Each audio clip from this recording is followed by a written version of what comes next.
buongiorno e ben ritrovati con una nuova edizione del TG Flash di New Sicilia.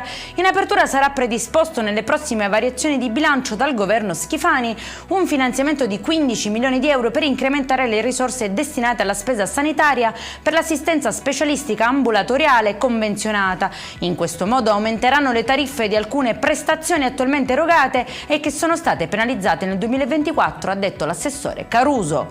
Scoperto giro di immigrazione clandestina da Milano a Ragusa, al centro delle indagini una presunta organizzazione che avrebbe utilizzato il sistema del decreto flussi per favorire l'ingresso irregolare in Italia di centinaia di cittadini extracomunitari. Il meccanismo passava attraverso false richieste di lavoro inoltrate nel portale Ali del Ministero dell'Interno. 30 le misure cautelari.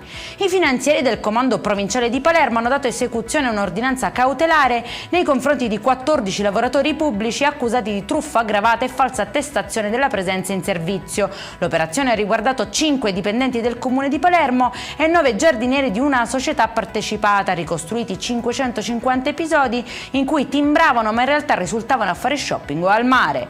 Una richiesta di pizza in regalo si è trasformata in un brutale omicidio a Reggio Emilia. Raffaele Stipa, ristoratore di 67 anni originario di Capodorlando, è stato accoltellato a morte da un cliente abituale all'interno della sua pizzeria. Nel violento scontro è rimasta ferita anche la sorella della vittima, la 52enne Antonella Stipa, intervenuta disperatamente nel tentativo di proteggere il fratello. È in chiusura l'incendio divampato nella notte nel territorio di Altavilla Milice nel Palermitano. Ad alimentare il rogo sono state le alte temperature e il forte vento. La richiesta d'aiuto è arrivata da decine di residenti che hanno segnalato le alte fiamme che minacciavano le abitazioni.